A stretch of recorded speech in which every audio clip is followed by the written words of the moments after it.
ဒါပေမဲ့လည်းပထမဦးဆုံးသောနက္ခတ္တပညာရှင်များဟာစေကာယာများနဲ့တည်ရှိနေမှုပုံစံတွေကိုတိတိကျကျနားလည်ကြပါဘူးအစောပိုင်းသိပ္ပံပညာရှင်တွေနဲ့ဒီပေါ်ပညာရှင်တွေနဲ့စက်ဆောင်များနဲ့ပတ်သက်တဲ့ဒီပေါ်ယူဆချက်တွေကဒနာပညာနဲ့ရောရှင်းပြခဲ့ပါတယ်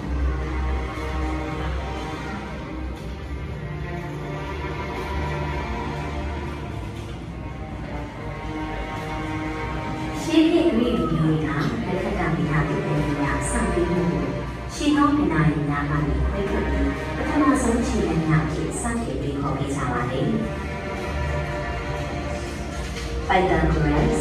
Eratosthenes, Apollonius နဲ့ချာလီတို့ကိုပေးခေါ်တဲ့ရှင်ကြီးဟာလက်ခတ်မိတာဆိုင်ရာဖြစ်ရပြီးခန့်မှန်းနိုင်တဲ့ဒီလိုမျိုးပြည့်တယ်စဖော်ထုတ်ပြကြပါတယ်။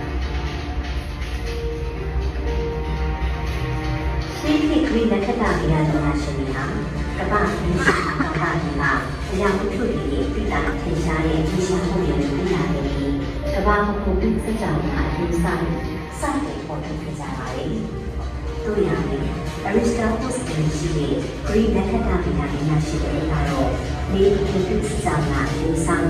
အဆိုပါအချိန်ကပထမဆုံးအချိန်ဖြစ်ပါတယ်။ဒါပေမဲ့သူ့ရဲ့ဒီပြည်စကြဝဠာအကျိုးဆိုင်ဟာရာစုနှစ်ပေါင်းများစွာနှိမ့်ရှုခံခဲ့ရပါတယ်။16ရာစုရောက်မှသာကော်ပါနီယပ်စ်နဲ့ကပ်လာတို့လိုလက်ခတ်မိတာပညာရှင်ရဲ့ဖော်ထုတ်ချက်တွေကြောင့်အရစ္စတိုတက်စ်ရဲ့တွေးခေါ်ယူဆချက်တွေကပြန်တည်ထွန်းကားလာခဲ့ပါတယ်။ဒိမတ်လက်ခတ်မိတာပညာရှင်ထိုက်ကိုဘရာနီရဲ့သင်္ချာကချက်မှုတွေပါတဲ့လက်ခတ်မိတာတွေ့ရှိချက်တွေကြောင့်နေဗဟုပြုစနစ်ရဲ့အရေးပါမှုတွေကိုပုံမူသိရှိလာခဲ့ပြီး၎င်းရဲ့နေဗဟုပြုစနစ်မှာကမ္ဘာပါဝင်ဂျုံများအားလုံးကနေကိုလှည့်ပတ်နေကြတယ်ဆိုတာကိုသိရှိကြပါတယ်။1600ခုနှစ်မှာတော့အီတလီလူမျိုးကယ်လီလီဟာခေတ်ပေါ်တယ်လီစကော့ကိုအသုံးပြုကြည့်ရှုနိုင်တဲ့ပထမဆုံးသောလက်ခတ်မိတာပညာရှင်ဖြစ်လာခဲ့ပြီးလက်ခတ်မိတာဆိုင်ရာတပိုင်းတစ်ခေတ်စတင်ဖြစ်ထွန်းလာခဲ့ပါတယ်။အဲ့ဒီအချိန်ကစပြီးအရင်ကသိရှိထားတဲ့စကြဝဠာရဲ့တိုင်းစားတဲ့ပုံမှန်ကျေပြည့်စွာလေ့လာနိုင်ခဲ့ပြီးအရင်ကစခဲ့တဲ့ကမ္ဘာ့ဘုံပြုစကြဝဠာအရှင်စကိုပြတ်ပြီးသွားစေခဲ့ပါတယ်။